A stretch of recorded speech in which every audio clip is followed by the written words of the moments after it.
سورۃ القلم سورت نمبر 68۔ شروع کرتا ہوں اللہ تعالی کے نام سے جو بڑا مہربان نہایت رحم والا ہے۔ قسم ہے قلم کی اور اس کی جو کچھ کہ وہ فرشتے لکھتے ہیں، تو اپنے رب کے فضل سے دیوانہ نہیں ہے، اور بے شک تیرے لیے بے انتہا اجر ہے، اور بے شک تو بہت بڑے عمدہ اخلاق پر ہے۔ پس اب تو بھی دیکھ لے گا اور یہ بھی دیکھ لیں گے کہ تم میں سے کون فتنے میں پڑا ہوا ہے۔ بے شک تیرا رب اپنی راہ سے بہکنے والوں کو خوب جانتا ہے، اور وہ راہ یافتہ لوگوں کو بھی بخوبی جانتا ہے۔ پس تو جھٹلانے والوں کی نہ مان، وہ تو چاہتے ہیں کہ تو ذرا ڈھیلا ہو تو یہ بھی ڈھیلے پڑ جائیں، اور تو کسی ایسے شخص کا بھی کہا نہ ماننا جو زیادہ قسمیں کھانے والا ہے، بے وقار، کمینہ، عیب گو، چغل خور، بھلائی سے روکنے والا، حد سے بڑھ جانے والا، گنہگار، گردن کش، پھر ساتھ ہی بے نسب ہو۔ اس کی سرکشی صرف اس لیے ہے کہ وہ مال والا اور بیٹوں والا ہے۔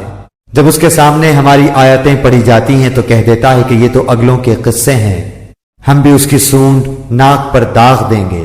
بے شک ہم نے انہیں اسی طرح آزما لیا جس طرح ہم نے باغ والوں کو آزمایا تھا، جبکہ انہوں نے قسمیں کھائیں کہ صبح ہوتے ہی اس باغ کے پھل اتار لیں گے، اور انشاءاللہ نہ کہا۔ پس اس پر تیرے رب کی جانب سے ایک بلا چاروں طرف گھوم گئی، اور یہ سو ہی رہے تھے۔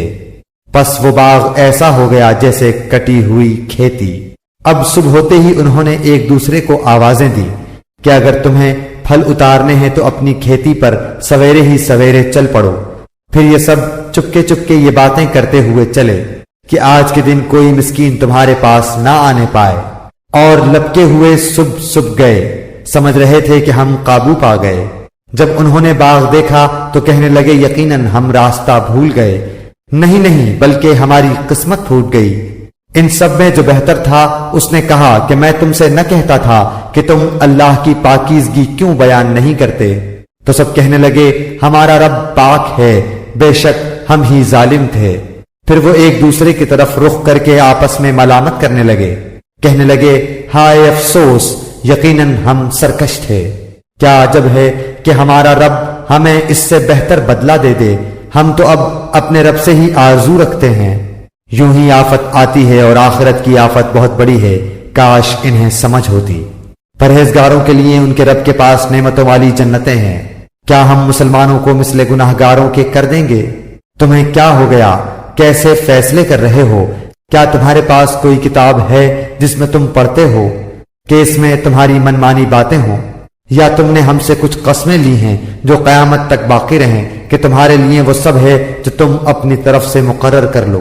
ان سے پوچھو تو کہ ان میں سے کون اس بات کا ذمہ دار اور دعوے دار ہے؟ کیا ان کے کوئی شریک ہیں؟ تو چاہیے کہ اپنے اپنے شریکوں کو لے آئیں اگر یہ سچے ہیں۔ جس دن پنڈلی کھول دی جائے گی اور سجدے کے لیے بلائے جائیں گے تو سجدہ نہ کر سکیں گے، نگاہیں نیچی ہوں گی اور ان پر ذلت و خواری چھا رہی ہوگی، حالانکہ یہ سجدے کے لیے اس وقت بھی بلائے جاتے تھے جبکہ صحیح سالم تھے۔ پس مجھے اور اس کلام کو جھٹلانے والے کو چھوڑ دے، ہم انہیں اس طرح آہستہ آہستہ کھینچیں گے کہ انہیں معلوم بھی نہ ہوگا، اور میں انہیں ڈھیل دوں گا۔ بے شک میری تدبیر بڑی مضبوط ہے۔ کیا تو ان سے کوئی اجرت چاہتا ہے جس کے تاوان سے یہ دبے جاتے ہوں؟ یا کیا ان کے پاس علم غیب ہے جسے وہ لکھتے ہوں؟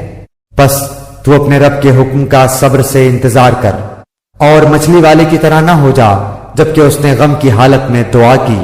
اگر اسے اس کے رب کی نعمت نہ پا لیتی تو یقیناً وہ برے حالوں میں چٹیل میدان میں ڈال دیا جاتا۔ اسے اس کے رب نے پھر نوازا اور اسے نیک کاروں میں کر دیا۔ اور قریب ہے کہ کافر اپنی تیز نگاہوں سے آپ کو پھسلا دیں جب کبھی قرآن سنتے ہیں اور کہہ دیتے ہیں یہ تو ضرور دیوانہ ہے۔ در حقیقت یہ قرآن تو تمام جہان والوں کے لیے سراسر نصیحت ہی ہے۔